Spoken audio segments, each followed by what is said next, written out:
Tak je to tu kľúč od Defendlocku spolu s pravdepodobne spitými a teda triezvými bývalým pomocným ručným vodičom a programátorom.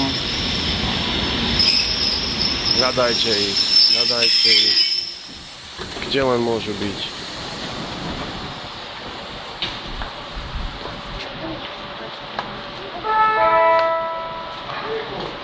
No, asi mu idem volať, kde je. Čiču.